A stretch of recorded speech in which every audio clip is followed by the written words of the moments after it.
Good morning. நான் doctor Padmapriya, மகப்பேறு மருத்துவர். இன்றைக்கி நம்ம ப்ரெக்னென்சியோட கடைசி 3 மந்த்ஸ், அதாவது தேர்ட் ட்ரைமஸ்டர்னு சொல்லுவோம். அதுக்கு என்ன நம்ம ப்ரிப்பேர் ஆகணும் அப்படின்றத நம்ம பார்க்கலாம்.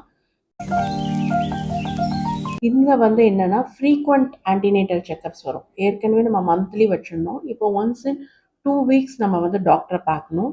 எதுக்கு அப்படின்னா இந்த டைமில் தான் குழந்தையோட மேஜர் க்ரோத், வெயிட் கெயின் இருக்கும்.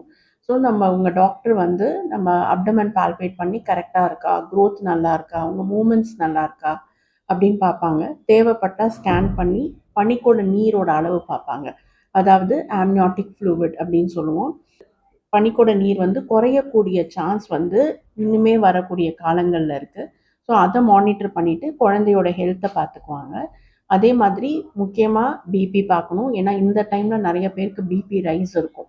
இதை நம்ம ஃபஸ்ட்டே கண்காணிக்கணும். தேவைப்பட்டால் மாத்திரைகள் போடணும்.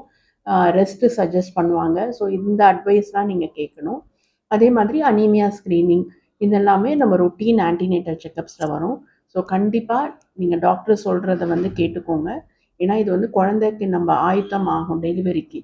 ஸோ அதுக்கூடிய காலம் இது. அதனால் take care of your health and follow the advice of your doctor strictly.